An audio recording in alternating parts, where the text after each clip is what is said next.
the neighborhood, answer any questions. So we'll give everybody 5 minutes each in a non-specific order to to share what their ideas are for the city and their background and history, and then we'll go to questions.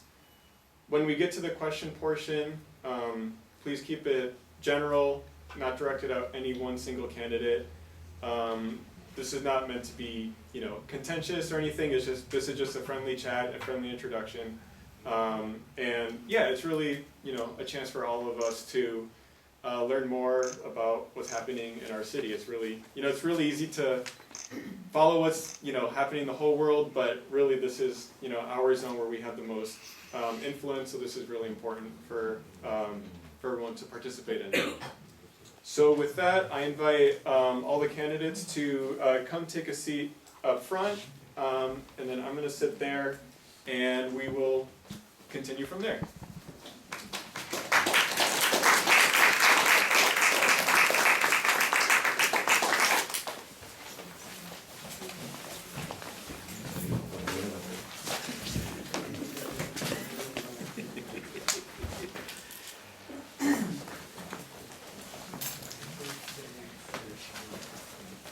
So I didn't prepare popsicle sticks or anything to draw. So I think we'll just go in order. You sat right next to me, so I guess you get to go first. But first, let's answer some questions. Do you have a microphone? I don't. Oh. Am I not loud enough? You can't. No, you're not loud. Yeah, I think there is one in the facility someplace that Can we ask the should be candidates using. to stand up when Yes. they speak? Sure, we can do that. No microphone. Okay, we'll look into the microphone. I'm sure they speak way louder than me because they're real speakers. So we'll make do. If the volume's not loud enough, just kind of raise your hand, and hopefully that'll signal that it's a volume thing, not a question. So at least for this first portion. So the stage is yours. All right. Well, because it's right to do, ladies should go first. Sexist. You were asked to go first. Thank you for answering for Claudia. Ahmad Anderson, welcome, and thank you for having us here today. I'm running for mayor in your city. And I know it's the qualifications say you just need to be a resident, but I think it's more than that. It requires leadership and demonstrated and proven leadership. Someone who has been involved in the community, focuses on people-centric focus. I've been an HR executive and worked in this community throughout the Bay Area all my life. Lived in this city all my life. I think that what's important is that you not only feel protected and safe and respected in this city, but you also have an opportunity to make sure that there's revenue, economic development that brings forth workforce development. Workforce development that just doesn't mean you get a job, but that you move towards careers with benefits for working families. Along with that, for folks that want to come here, to live here, to eat, work, and play, you want to make sure you have housing, and not just affordable housing, but reasonable housing. Making sure that folks that lived here in this community don't get gentrified, that we don't have folks leave here because, as I heard somebody say, it's a nice place, and I've been here for a few years now, but it's starting to be a place that I can't afford. And so working in that collaboration, as someone been an economic development commissioner here for a year, I realize I'm running against someone who's the incumbent, someone who's presently on the city council, and someone's been on the city council. And I appreciate that service because I come from a household of folks that have been mayors and city council people here in this city. But we need folks that need to move this forward. You need folks that understand that it's important that you are heard and that your voice matters. I'm here as not just as someone running for office, but I'm your neighbor. Grew up in the Panhandle Annex, live in Laurel Park, born on South 17th Street, and still have been here after all these years because this is just not a place I go home.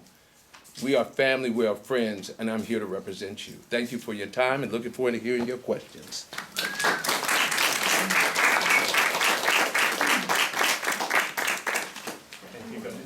All right. Well, good evening, everyone. First, I'd like to thank the organizers and the Richmond Annex Neighborhood Council for inviting us out this evening, and for you, the audience, for coming out and having this important conversation with us.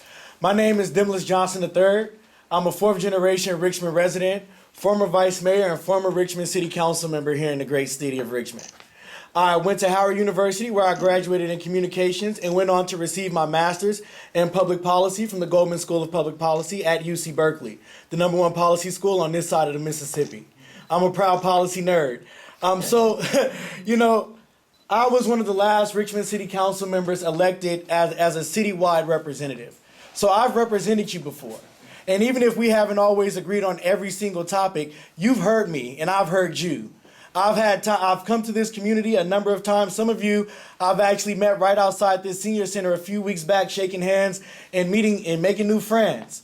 Why am I running for mayor of Richmond? Because it's time for Richmond to meet its potential that everybody's been talking about. As a fourth generation Richmond resident, I grew up my entire life hearing about Richmond's glory days while never getting the chance to experience it. And for this generation of Richmond residents and for future generations, I want to make sure that they can see and feel a thriving Richmond, California. Housing that they can afford. Jobs that pay $50 to $60 an hour without a college degree. Recruiting manufacturing back to the city of Richmond, the same manufacturing jobs that made my great-grandparents leave Arkansas, Mississippi, Texas, and South Carolina.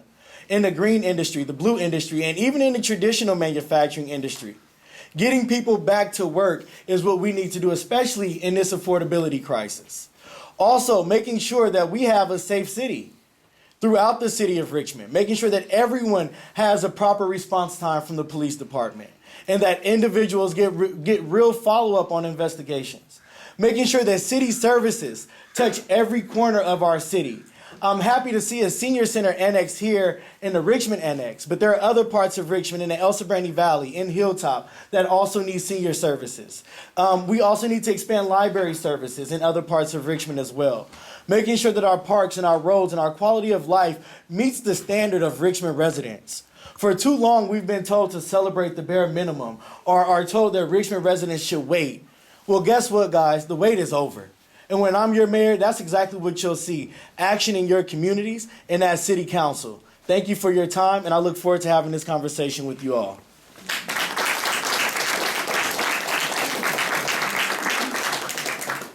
I'm Mark Wassberg. I was raised in San Pablo, but I spent all my working years in Richmond. I worked in the factories. The factories closed up in the early 80s. I became a pipe fitter at Chevron. Went to school full-time, learned to be an auto mechanic. I did that for several years. Then I went back at Chevron. Then I got laid off at Chevron. Then I got involved with the ministers and the reverends on the violence here in 2004 when Richmond was designated the most violent city in the state. I was with these people for 6 years out there protesting the violence. You know, people, see, the politicians are going to promise you a lot of stuff. I'm going to do this and I'm going to do that. We're going to make Richmond great again. We're going to have libraries. We're going to have all these jobs. But he can't do nothing if you don't have the votes on the city council. One man can't do it all. Especially when you got the RPA in charge of the city council. If the mayor is not RPA, you're done. You're not going to get the votes. So you ain't going to get nothing done. We all know that. Now we have a city council right now that is totally a disaster. They're passing laws to ban ICE, allowing all these criminals to roam the streets, think they have some dumb idea that they're going to stop the federal government in deporting criminals. We know for a fact that you take Martinez there, he goes to Detroit to preach hate and murder, stands up for Hamas. They're over there supporting communism, terrorism, socialism. Is that what you want for your government? Is that what our government's about? When you go out there and praise hate and murder against other people? We all heard it on the news, right? Is that what you want? Is that what you're going to put people in office for? Because right now you have two candidates right now. You got two RPA members are running, right? Against each other. This is the first time in history that the RPA is going to be split. Now some of you people are going to vote over here and over there. That's going to split the RPA wide open. And that's why, because I had no plans on running in the first place. But I found out what was going on with the RPA and all this hate speech went all over. Now I had an interview with Fox News. I told Fox News what's going on, and now it's going to go national. You see, you need to put somebody in office that's not gonna support the stupid stuff that's going on here in the city council. Before the RPA took over, you never heard of this stuff. But in 2006, when the RPA took over, it just went like wildfire. They was over there supporting illegal immigrants, driving illegally, stopping checkpoints, tell the police chief not to deal with ICE. It was like one thing after another. And I'm sitting there saying, I have to obey the law? And you have a city council standing up for people who's gonna break the law? That ain't right, is it? Is that what you want for your government? I don't think so. If you do, you need to go talk to Dr. Phil, because this is no joke, people. Because right now, our government is totally in a shambles. And I can't see how in the world you can support somebody that's out there supporting people being criminals. Thank you.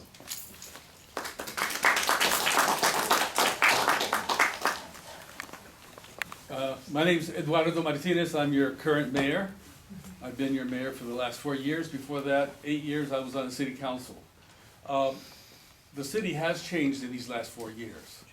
We've had major improvements in all of our parks, well, most of our parks. If you go to Shields Reed, you'll see that it has a new soccer field. It has a bike track. It has a exercise center. It has bathrooms that clean themselves. So, and then it's been painted with a mural, and we plan to do that to all the parks, but we can't do it all at once. We're doing it one by one. If you've been up and down Carlson Avenue, Boulevard, you'll see that it has brand new solar lights.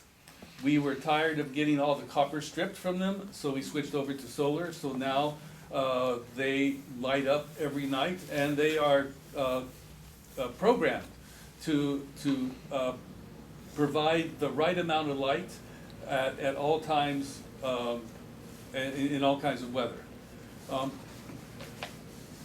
Since I've been mayor, our city has had a balanced budget. We have gotten ourselves off of the state auditor's list of problematic cities in financial straits. So the city is doing better. We've hired more policemen than ever before. In the past 4 years, we've hired 20 police. So people who claim that we've defunded the police are telling the wrong narrative. You know, people are just putting information out there without really verifying what they say. So we have not only hired more police, but we've I got $6 million to provide ONS, that's Office of Neighborhood Safety, to do more work in intervention for people who have issues in the city. And then we also created ROC, that stands for Reach Out with Kindness and Compassion and Kindness. And they are taking a major workload off of the police by dealing with non-violent cases, dealing with civic issues between individuals, dealing with the homeless.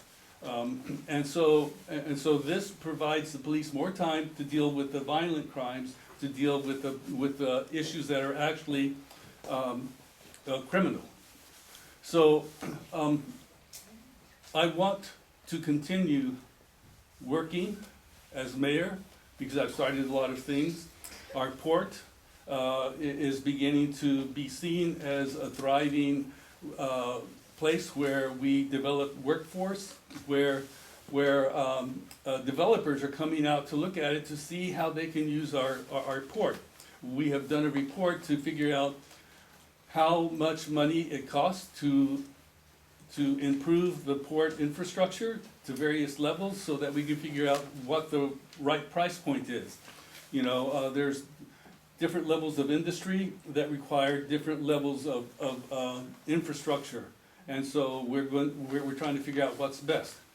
I would like to move the Red Oak Victory Ship over to the Craneway so that they can have more patronage so that there's a synergy between the Red Oak Victory Ship and the Rosie the Riveter Museum.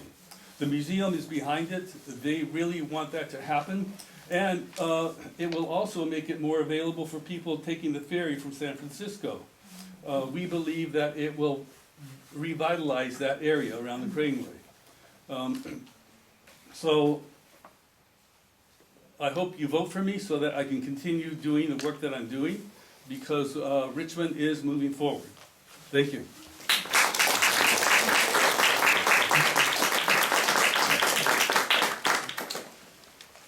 Thank you for inviting me and the new leadership that is coming to this new neighborhood council. I think it's wonderful that it's so well attended. My name is Claudio Jimenez. I'm an immigrant from Colombia who came here in 2007 and to Richmond in 2009. I didn't speak any English when I came here in 2007. And then in 2009, I went to UC Berkeley and did a master in environmental planning.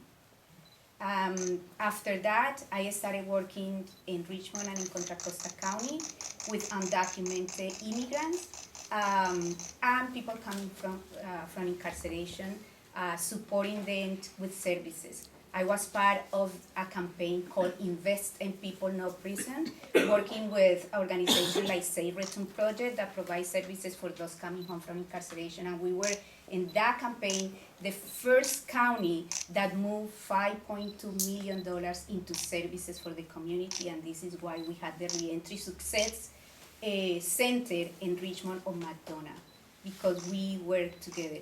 And because of all that work, the community felt like I can do good in city council. In 2019, I ran my first campaign. It was district elections, so I represent District 6, and I won by 54% with an incumbent and another person. And last election, I won by 65%. And during that time that I had been in city council, I had been able to support the effort to really get to a point where the city right now can be dreaming about what city of the future can look like, what Richmond can look like.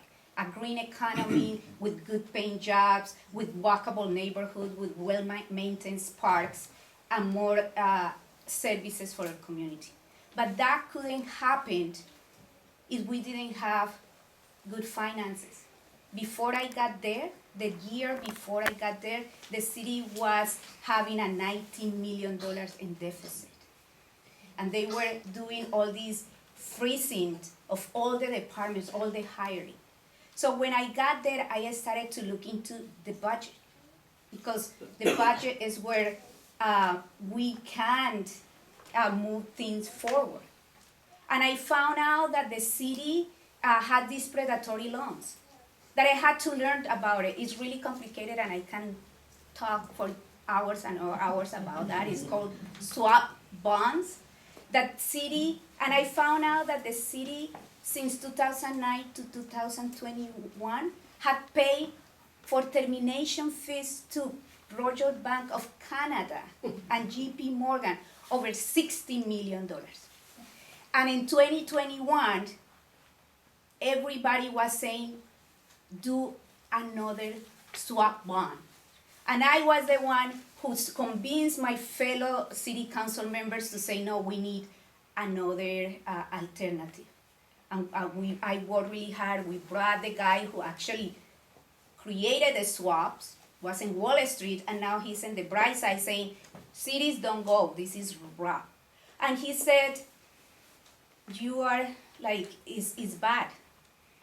And because of that, we were able to get out of these bonds, these predatory loans, save $84 million in the course of the loans, getting that year twice credit ratings to the city that set a precedent for us to be able to get out of the state audit, to have better credit ratings, so if we go to the banks, we get a lower credit, and continue to move forward. Since I have been there, and because of the work in the budget and my details on that, we had been having surplus, that we were able to allocate $34 million into the renovation of the library that now is renovated.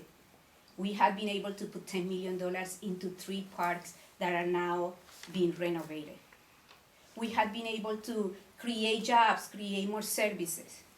So for me, it's also about the detail of what question to ask.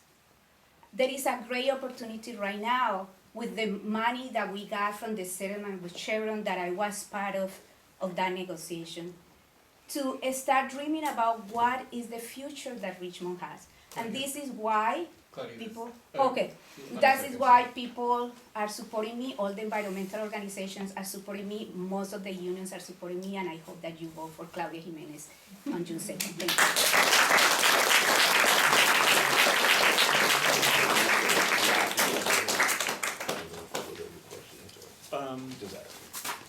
I think we'll do whoever wants to tackle first.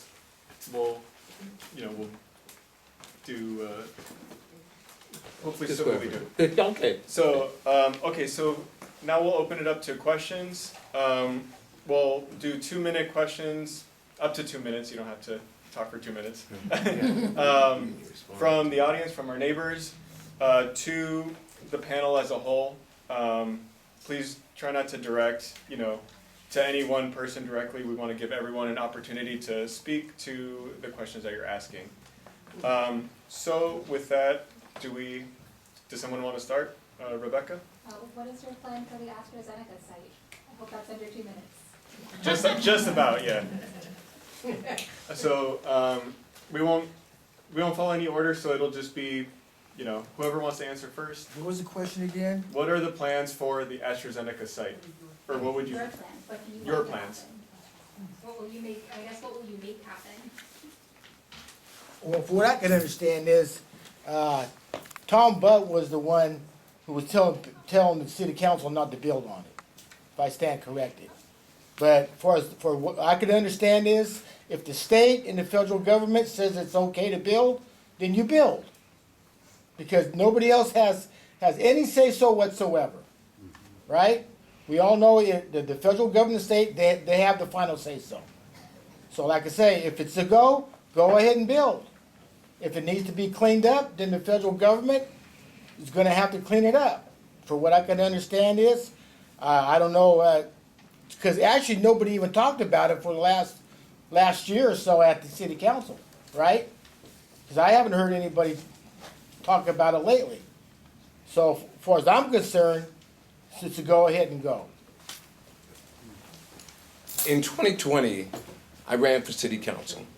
At the time, the council had voted to move forward with building on AstraZeneca. I was on record saying, build that for the community benefits of the South Side. A community that had lacked the economic development and resources to be able to expand and grow and do some of the things we've talked about here around parks and preservation.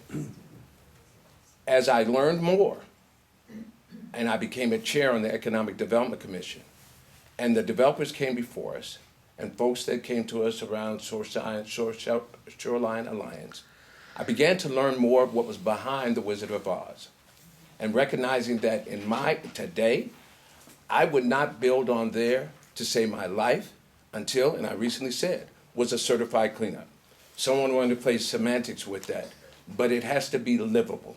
It has to be make sure that people can live there, work there, and thrive in the way that the housing wants to be there. And it was stated, it had not come up as lately, and there it is again. The other thing is, one thing I've learned is that even in that loss, I needed to learn more about DTSC, which I did, attending those meetings and working with the folks that had shared a little bit more information to give me insight. So until that place is cleaned up in the way it needs to be cleaned up, we should not be there. The AstraZeneca site is a super fun site and needs to be cleaned up in the full, because nobody deserves to live in a site where it's really contaminated, that the first floor in the new development that it was approved by when Eduardo was there and council member, when Demnlus Johnson was a council member, Councilmember Demnlus reduced the amount of cleaning and approved development there, where in the first floor they said that nothing could be there, and it's only a cap.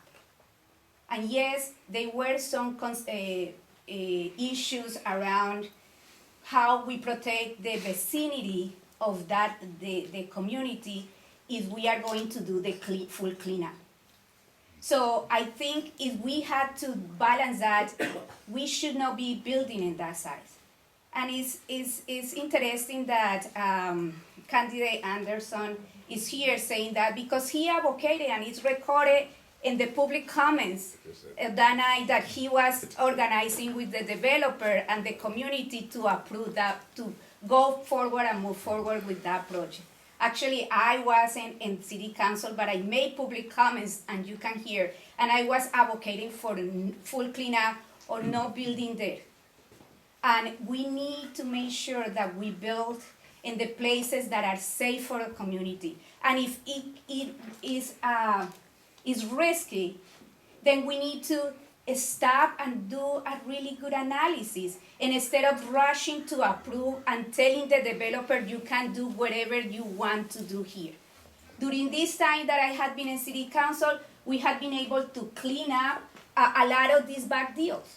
Metro Walk was one. We cleaned it up, and what we did was right now that we didn't sell the land, and we are leasing it for $1 to make more affordable housing. So thank you. Well, so much for an attack-free evening. Right? And I think I did say that already, but anyway. You know, some folks just can't help themselves. Yeah, I'll just add in. Yeah, no, I'm not. Yeah, No, look, you're I know good. the rules and Just- I know the policies. I'm a policy nerd. Some people just choose not to.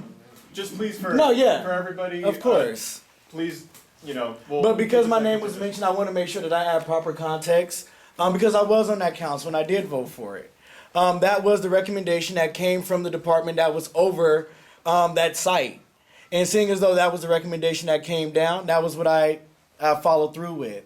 Now, like Mr. Anderson mentioned, learning more. Even the department who gave that recommendation has changed their recommendation. And so everyone has learned more about this site. So yes, there was a mistake made. There was more information that came out about it. That's what you get from me. An individual that's not going to pretend to be perfect, pretend to be infallible, but come to you and say, yeah, that was a bad vote. And more information came out, and today I would not make that vote. But your question was, what would you like to see happen at that site, if I'm not mistaken? And to answer your actual question, I would like to see the South Shoreline Plan implemented, that the city spent millions of dollars interviewing community members and engaging community members about the live-work facility, the walkable neighborhoods that are to be built there. That's been on our website and sitting on the shelf for almost a decade now. That's what I would like to see built there, to answer your question.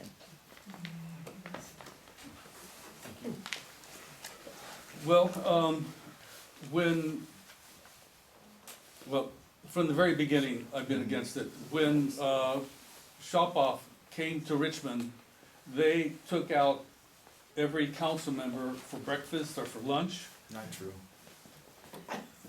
And they asked me what I thought of the development. I told them. I said it's a bad idea, it can't be built unless it is cleaned up 100%. I know that Nat Bates, who is a friend of mine, I respect him, he has endorsed me. Nat Bates and Demnlus Johnson both pushed forward an agenda item to move the level from what we had to a lower. Where's your evidence? Because I'm not going to be just blatantly attacked and just untruths spread. We'll keep this future oriented. Just what would you like to see going forward? Not less so what has been done. If you can please. So I would want that project to stop. I would like Shop Off to clean it up 100%, and not only that site, but also the the university site because there are plumes of toxins which are leaking from that site to the AstraZeneca site. A cap is not a solution. Anything that we build there is in danger because it's actually liquefied land. And if there was an earthquake, that cap would break, crack, and then all the toxins underneath would come up. So not build until it's cleaned up 100%. All right, quick comment from Chip. Excuse me. So I've spent my life, most of my adult career, working for DTSC in the environmental cleanup business. As a contractor, as a regulator, I know that very well. So on the Zeneca site, or excuse me, the Zeneca, which is, somebody said it's a Superfund site, that means the US EPA is the lead regulatory agency. The state has almost as much authority because they have to be satisfied by the federal government in their decision making. What you guys, all of you guys need to understand is the city has an enormous leverage over that cleanup decision. What the city council says carries a lot of weight with the decision making that's going to happen at the federal EPA and the state DTSC. That means you guys have a serious role to play, a very influential role to play. Thank you. Jimmy? I don't know a lot about this, but I've followed it over the years, and I've been involved in this with one single site, a cleanup, and the bureaucracy was horrendous. I think many people have mentioned that the goalposts keep getting changed as you go through. Yes. I mean, this was one single building, and it took years, because the city of Berkeley kept, not just the city of Berkeley, but they were the last one to move the goalposts. So it's a huge project, and it could be 10 years or more, I don't know. But I just want to plant the seed. Last week I read an article about a community solar project in Great Britain, where the community owns the solar panels and regenerates the electricity back into the grid, and they're actually making money on it, or showing a net profit, or whatever you call it. So I would just like to plant that seed. I don't know anything more about it. I would be happy to pass on the article to anyone who might be interested. And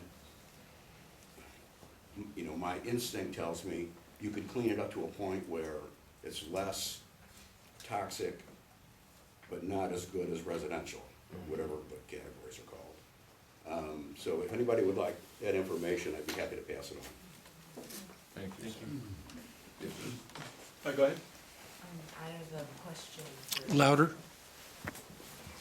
What one issue in the city of Richmond do you believe is the largest, and what would you do to fix it? Can you repeat the question?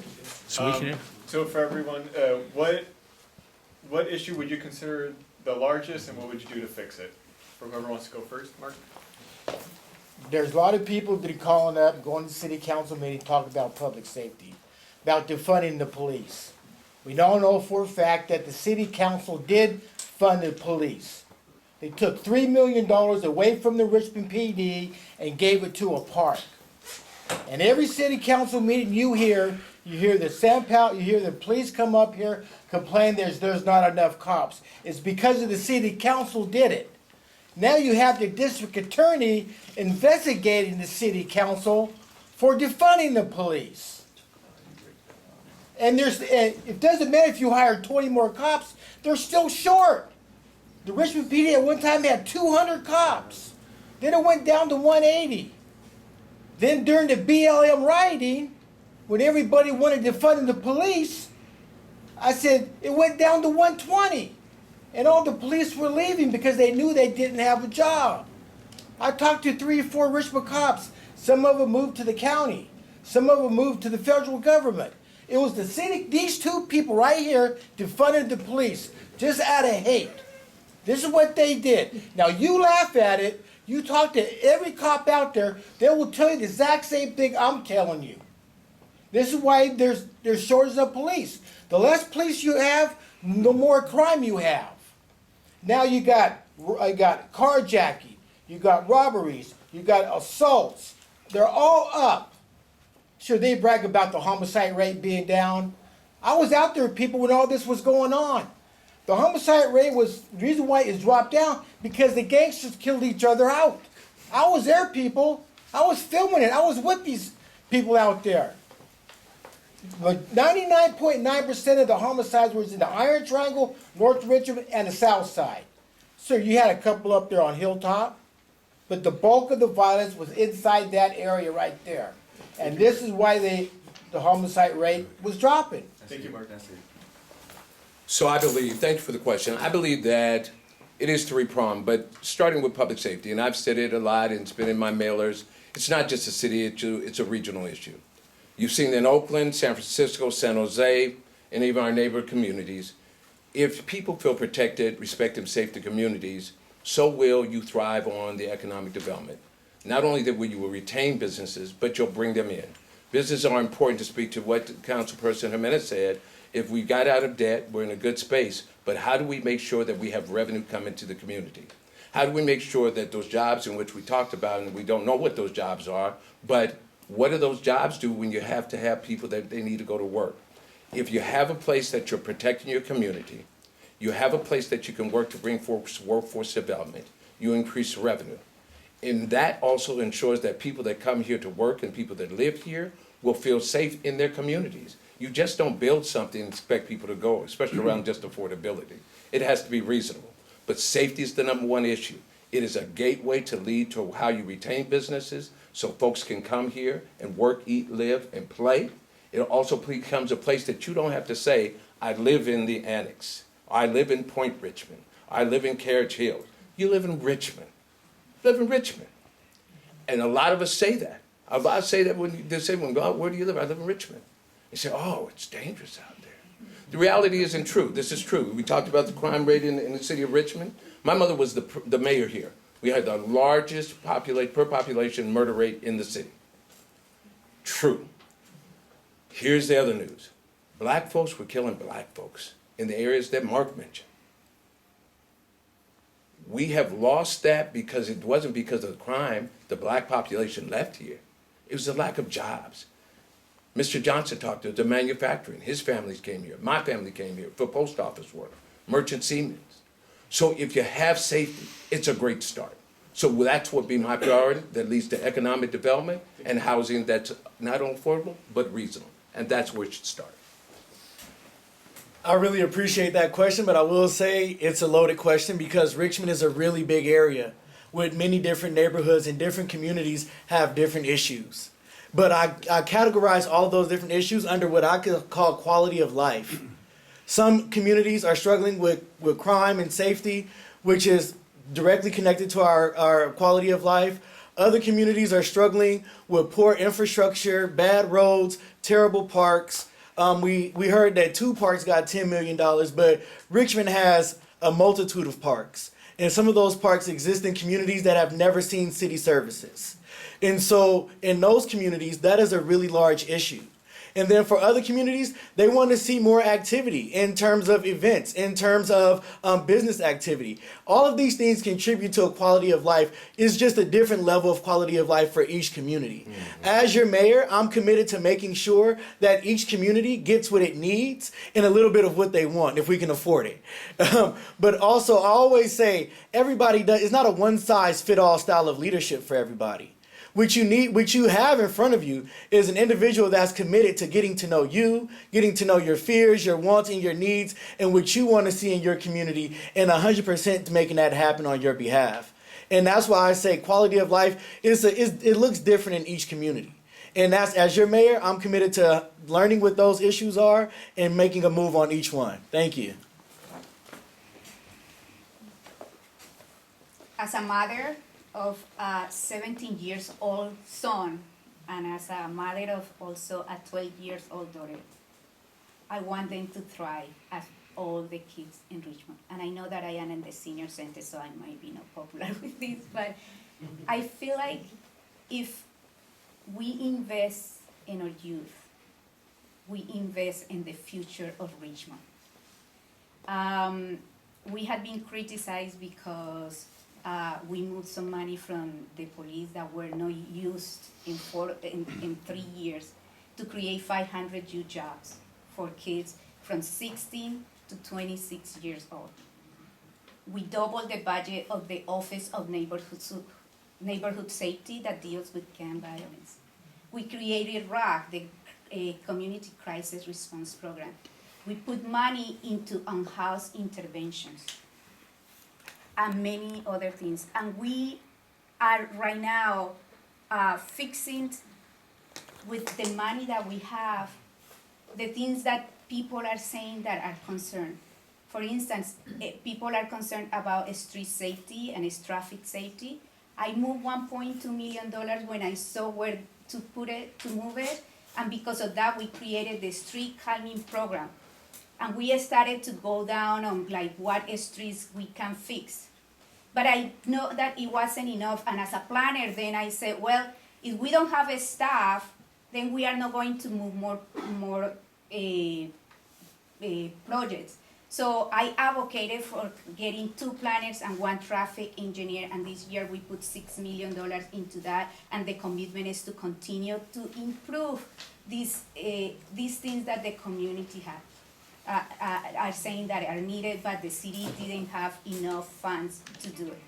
So my commitment is to continue to advocate for a budget that is healthy, so we can provide the services that people need, and for my young folks to thrive in the city as well as everybody else. Thank you. When Demnlus said that quality of life is the main issue, he was right. The Nepalese government measure their gross national product in happiness. That means that they know that the quality of life is what creates a cohesive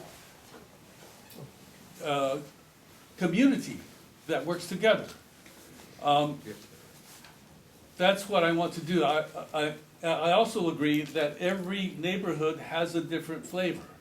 I have a vision of creating what I call neighborhood commercial nodes. So when we plan for our city, we need to start looking at it to see where we can create neighborhood commercial nodes so that people can bicycle or walk to a barber shop or a restaurant. Because this city needs to become more pedestrian friendly. We need to plant more trees so that we have a canopy that not only improves the air, but makes it a better place for us to walk and enjoy our city. So, but we need staff in order to do that, and that's what we have been doing. We have hired 98 people to fill all the different jobs that need to be filled, and that's one of the reasons why you can see so many more improvements in the 4 years that I've been mayor than we have had before, because we couldn't afford the people to do the work, but we can now, and I hope to continue that so that we can make our city of Richmond a better place to live. I started a McDonald Avenue task force so that we can make McDonald Avenue a new economic engine, a place where people can go and enjoy themselves. Thank you. Okay, we'll take, you have a question? Yes, Okay. for the panel. Okay, great. So we'll do your question. I'm gonna hold up paper for 15 seconds left going forward. Thank you, sir. Folks gotta follow. All right, go ahead. My question is about the Levin terminal. That was the terminal, or is the terminal, that received train carloads of coal and then shipped the coal overseas. Some years ago, Richmond, the city of Richmond, resolved to discontinue that operation. And so my question for you is, are you aware of what's happening right now at the Levin terminal? And do you have an idea of what could replace the coal operation? Any takers? Yeah, I was the one who put that measure on, using city land powers. I we passed a resolution that restricted the handling of coal in the city of Richmond. So we can't control the trains. The trains can bring coal, all the coal they want in, but they can't unload it. And so Levin was required to stop coal shipment. They said that it was a taking, so we had to negotiate with them, and from the time that we negotiated, there were 4 years that they were supposed to wind down. It's not our job to tell them how to do their business, but I have talked to various people to see whether or not they could bring different things in.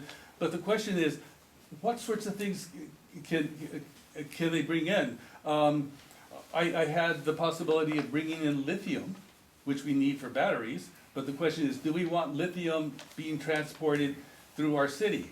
So there's all sorts of issues that we need to consider. It's a bulk place, so that they don't do containers. So you know, we have to figure out what kind of bulk items we can have there. So that is an issue. Thank you for the question, because Janet Johnson has been endorsing me, and I work advocating for that. And when I got to the city council, I had the pleasure to work with Eduardo and negotiating that settlement that actually is ending this year in December. So we are having a tremendous opportunity. This is a private terminal, but I think what we have is the opportunity to think about our own port. It's a deep water port, that if we can bring new green jobs in that port, that could also help these other terminals that are associated, like next to the neighbors, to start thinking about a regional work and on green jobs that we can develop. Is when I was in the ceremony of the retirement of the former director of the port in Oakland, and I was in conversation and said, you cannot retire, you are really young, come to Richmond. And now he's working with us, trying to assess all the contracts that we have, and to make a plan on how maybe we can start talking about regional work. I am also part with Doria Robinson in the Green Empowerment Zone to look at like what are the green industry that we can have in Richmond, and the port is a major asset that we have. We need to put money, invest in the infrastructure to make it a port that can bring the jobs for the future that we want, but it needs to be green and clean. Thank you. It don't make sense bringing coal here while you can't unload it. Before, as soon as they put the coal in, the coal is watered down, because you'll have friction against the coals and they start fires. They had it before when the train started catching on fire, so they came up with an idea, they water it down. Where I live at, I see the coal trains go by all the time. I don't see no coal dust. This is what the big stink was about when the RPA came up here and all these activists, oh, the coal dust is making me sick. Oh, I can't breathe because of the coal dust. There's not one incident that people got sick from the coal dust. There's not one incident that people filed a lawsuit because they got sick from the coal dust. Now, that answers your question. I said, then they talk about green jobs. You can show me one green job that's going to take the place of coal. You show me one green job that's going to take the place of Richmond, Chevron. When I was at Chevron, I was making $1,400 a week, all the overtime I wanted. You show me one green job that's going to do that. You're not going to find it. Matter of fact, SunPower went out of business 2 years ago, if I stand corrected. Now, you're going to tell me all these green jobs are going to take the place of Chevron and all these other manufacturers? That's what they support. They support these little small green jobs that pay no money. If you close down Chevron right now, you lose 30% of your budget. And your city's going to go bankruptcy. Then you lose the $500 million. So what are you going to do? Are you still going to favor green jobs? This is what they do. They sponsor these little small jobs, the green jobs. It don't make no sense. Why try to close down Chevron when they're supporting the city? But getting back to your answer on the coal, this was the big sting about the coal dust. All right? So, okay. So now you got your answer. Wow. Some of us haven't been to Pennsylvania, Pittsburgh, so we know that coal does have an impact on people's lives. I'm an asthmatic, so I understand that. They're correct. You know, that ends at the end of December here. But I think the planning falls short. This is something that we've known is going to be taking place. We've known we've had a deep water port forever. The largest deep water port here along the coastline. It's nothing new. I too know Danny Wan, and I know Danny Wan because he's been a member of the Oakland Rotary, where I'm on the board of directors. How's a guy in Richmond on the board of directors there? Well, it speaks to what we can do around the port and its longevity and for the future. I was with DHL and UPS, and we were based in Oakland. And being on that, they asked me to be on the Oakland Rotary there. I met Danny Wan there and did a relationship with him around the port because of what we did around logistics. The port needs to be electrified. We need to diversify the industry in that area. The green jobs they've done, and we have people in this area that have worked along with that, with our unions in Vallejo, around what we can do to bring the green and blue jobs here with the Maritime Academy. Being able to provide that kind of workforce development means that we need to develop an East Bay Skills Center. An East Bay Skills Center that not only provides for the green jobs, but also for technology, as well as warehousing, and also for our healthcare as well. If you develop those kind of jobs and work in those areas, in those industries, you can then talk about how you can expand. Using that area and thinking about what that needs to be done, you need someone who's going to be a brand ambassador. A brand ambassador that goes out and networks with the community, someone who's worked with the Economic Development Agency to look at what we can do, a city like Richmond, with the workforce we have, and be able to expand that. That's what we should be doing. That's what should have been done. Not now start to plan what we should be doing in December. Thank you for your question. I was on the council and I was able to support then Councilmember, now Mayor Martinez's measure to end coal transportation here in the city of Richmond. And actually, I do have friends, when I go to their house, they have pet coal dust on their cars and even a little bit on their windowsills. So I've seen it with my own eyes.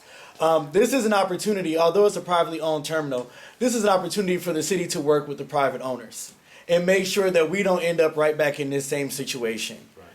We have to make sure that if there's remediation in the land that needs to be done, that we have the proper environmental cleanups done there. We also need to make sure that anything that they plan to, any company that they plan to lease to or in conversations about leasing to, don't perpetuate the same issues or in the line of the same issues as coal, and that it fits into our overall plan for the port. I understand that like a lot of people try to, differentiate between the two, but we have to have members in our local government who are willing to interface with the property owners, with the business owners, and make sure that that the only time that we interface is in a courtroom.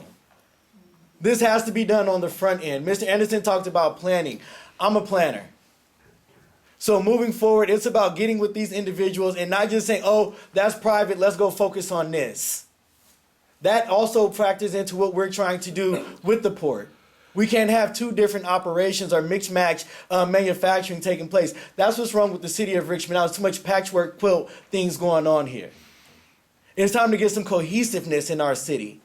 So that way, individuals, we can do some real branding. We can do some real ambassadorship. And that's my plan for the Levin terminal, is to work with those property owners, make sure that the space is environmentally friendly, and that we can work with them to bring in a new organization that does fit our morals and goals. Thank you. I follow the rules. I'm a stickler. He was waving his white paper about 40 seconds before. It was 15 seconds before time. All right. So I see we have a few more questions. We really only have time for one, maybe two. If we want to do like a 1 minute speed round for two more questions, we could do that. Are you guys down for that? Sure. I'm down for whatever the community needs. We are here today. They're here today.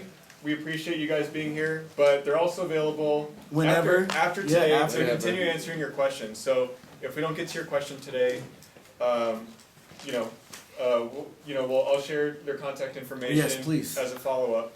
I saw your two hands first, so Cameron, let's do you first, and then Jeff will do yours after. So we're gonna do 1 minute answers for this one, if you can. I'm Cameron, a recent resident here in Richmond, so it's nice to meet all of you. Welcome, welcome. Thank you for coming out tonight. One thing I wonder about is housing. So housing is like a big challenge, especially for our generation. It's like the hardest I feel it's probably ever been.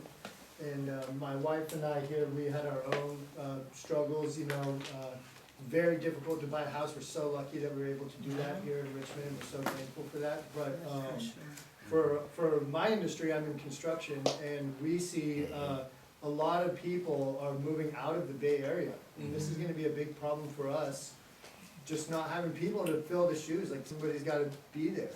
And my wife is a teacher, all the young families are moving out of the area, and the schools are having less and less kids. Yep. And there's all these compounding effects around housing. And so I'm curious, what you guys might think would be, maybe the best path for Richmond moving forward, and then, I don't know I wanna know what I can do to help, but you don't have to talk about that right now, just curious what your ideas are, thank you.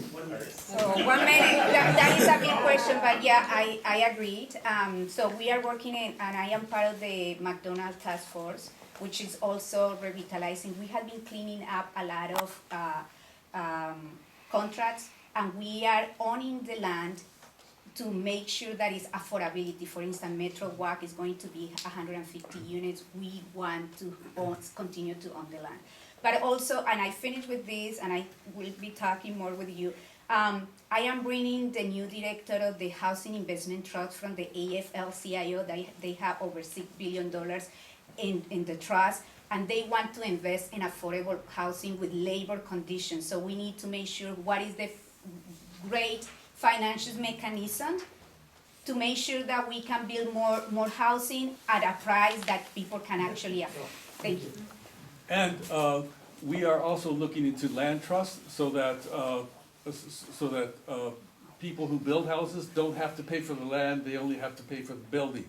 And that will lower the prices of rentals or of units by thousands and thousands of dollars.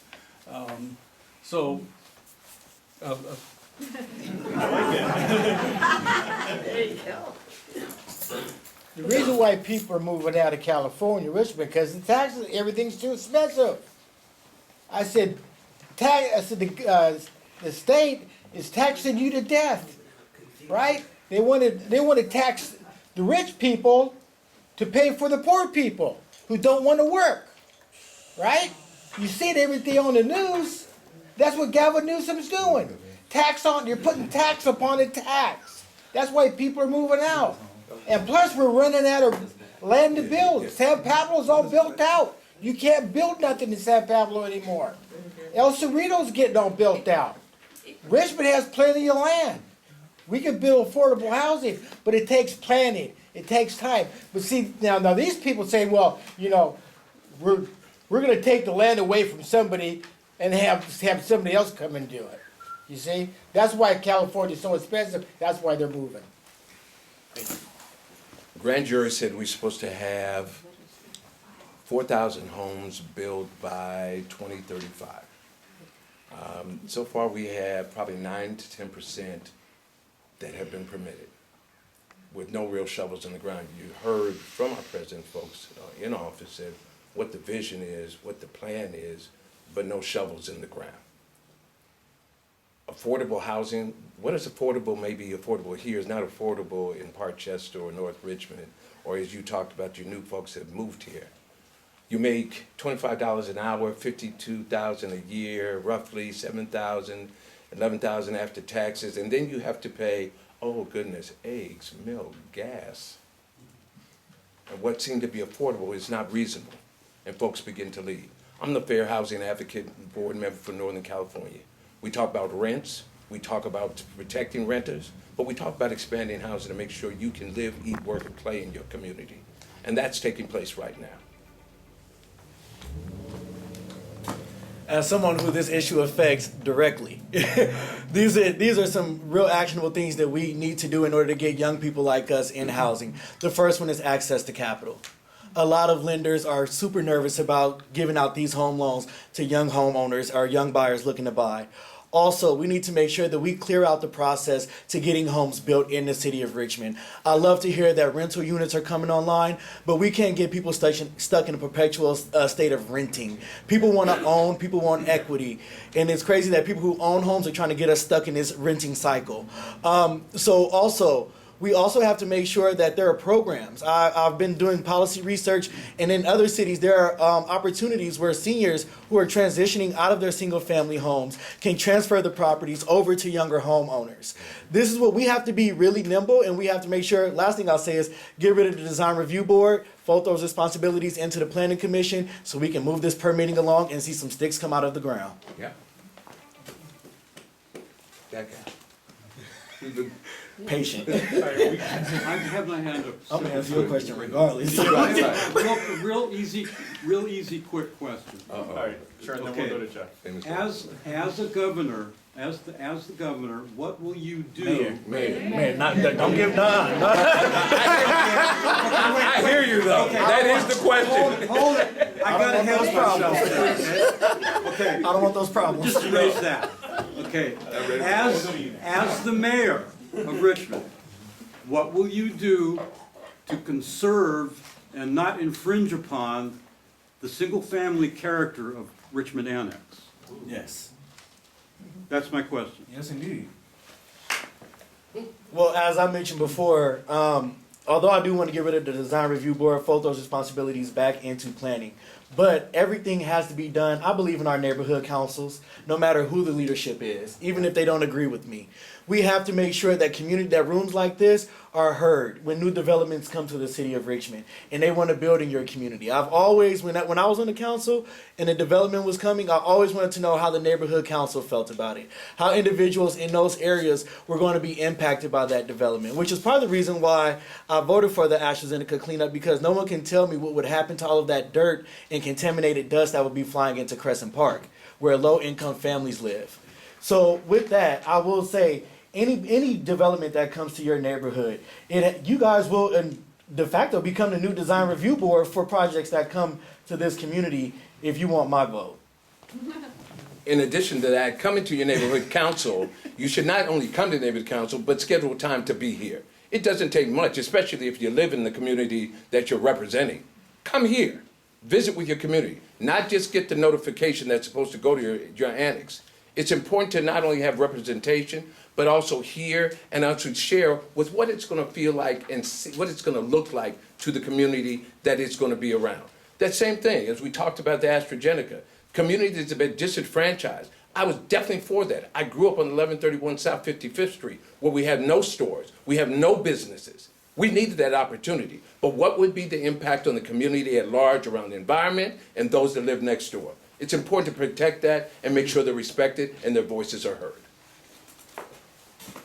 There are two things. I think like the city has a great power on zoning, so continue to zone these as residential. That is one thing.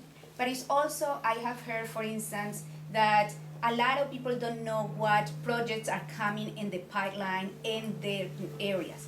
And actually, I am working with your council member, Sue Wilson, to work with the IT department to actually really make sure that it is a really quick access, more transparency access in the website and in information, so that people are know when the project is already going to be built and people start organizing, but where is in the pipeline, so they can have an input since the beginning. Thank you. Yeah, I live here. I live on the corner of Santa Clara and Sutter. So I know what this neighborhood is like. I enjoy this neighborhood, and I like to keep it the way that it is. We have had the apartments built down, but that's in El Cerrito.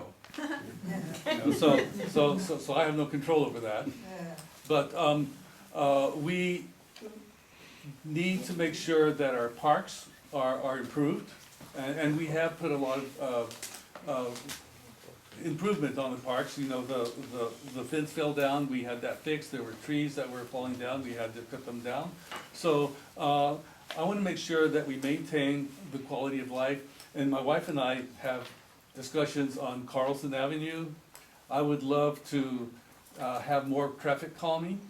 You know, I do not like outsiders using that as a freeway.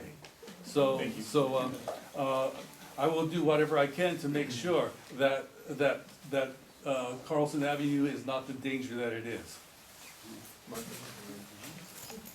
The purpose of a city government is keeping people safe, to make sure the police are there, the fire department's there, the infrastructure is built, law and code. That's the main purpose of the city government. Sure, you know, you could build parks and bike lanes and follow the Yellow Brick Road, but as mayor, I will guarantee that I'll do everything I can to keep you people safe, because I know you don't want to walk out of your home and get mugged or go down the street and get shot or anything like that, right? You want to be safe. When you call the fire department, you want them to come. When you call the police, you don't have to wait 8 or 9 hours for them to show up and say, oh, you have a problem? Did anybody get killed? Everybody get beaten up? No, okay, then they leave. I'll guarantee you, you put me as mayor, I'll make that happen.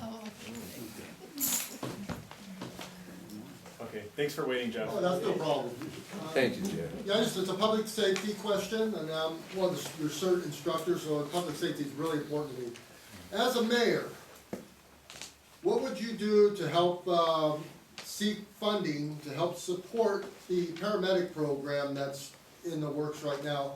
I understood, I think you need 120 million for that program, and it's a paramedics program with the what they call squad units for the Richmond Fire Department. So the question is, as a mayor, again, what would you do to help find and help seek money to support that program so it takes off, because it's a wonderful program. Thank you. Well, as a mayor, our city council approved a project to make sure that we can finance that, to figure out what we need to do in order to finance that. We need to find the money. I've been talking to Garamendi to make sure that we can get some federal funds to make that happen. I will talk to the state also to see whether we can make that happen. And then, you know, we have money that we can leverage to get more money in terms of bonds to make it happen. So I think it's a fantastic program, and I do want to see it come alive. So we voted for that, so it's in the works, and now the issue is, it's no doubt that this council is going to do. As a mayor, I will continue to push for that and put it in the priorities. In order to fund that, we need to start having the healthy budget and continue to bring more revenue. So there is some ideas on how that could come. We have the settlement, so we can maybe, if the community agrees with that, we can use some of that money to fund that and start making roads to bring more revenue to do that. John Joya is committed. He is saying that we can get some county money as well. So it's just putting the pieces together, but the commitment is there and it's moving forward. I'm actually glad that Supervisor John Joya was mentioned, because as a former county employee working for Supervisor Federal Glover, I know for a fact that the county has money through Measure C that we pay well into. And as your mayor, I'm 100% dedicated to making sure that Richmond residents get their fair share when it comes to county services, when it comes to county resources. Also, making sure that we go out for grants. I know right now grants are making up a good part of that surplus that has been talked about right now. So we clearly have a really good grant manager who can go out and help us seek funding, particularly for our fire department and the paramedics piece. But first, I want to make sure that we start at the county. I don't disagree with the mayor. The state and the federal government, we have to make sure that we get that we are approaching them as well. But we have to start with where we have already paid, and that's with the county. And the county will pay their fair share in the city of Richmond when I'm your mayor. Yeah, not much to be said, exactly. It's a good move by the city council. County has to step up. We talked about John Garamendi. I've been endorsed by Senator Arguin, who's going to be the chair for the Senate, and it relates to the public safety. That is one of the priorities. We have cities like Walnut Creek, Concord, that are close to us that have moved for the extra support that's needed with emergency response teams as well. I think it's a great start, it's a great effort, and it makes sure that we just don't know that all 911 cases are not always about gun, fire, etc. There are heart attacks, there are strokes, there are other needs, and that needs to be able to address with. And recently I had a family member was hit by a car. They called the police, but they didn't have the EMTs there. So we need to be able to move forward with that, and it's personal to me in this community. They talk, I can see federal, state money. We're getting $500 million from Chevron. And they're talking about raising taxes. We got to find money here. We got to find money. The money's there. Well, what they did with the $500 million, they split it in two. They took only a quarter of that and built parks and recreation and followed the yellow brick road and bike lanes and all that. That's all secondary. We could shift that money to the paramedics. I mean, it's ridiculous when they come up here and say we need money. The money's there, people. They took that $500 million, and what they did, they split it. And most of it's going into Wall Street, the money market, so they could draw interest on it. See, this is why the city council's been fighting. This is what Guado was saying, oh no, it needs to go into the city budget. The money's there. But what they do, they don't want to use all that money. They're just going to use a fraction of the money so they get money from somewhere else. But the bottom line is, it's a good program, and I'm all for it. All right, well, that's all the time we have for this part, but like I said, all the candidates are available, and thank you guys so much for all coming and being available to speak with us. So,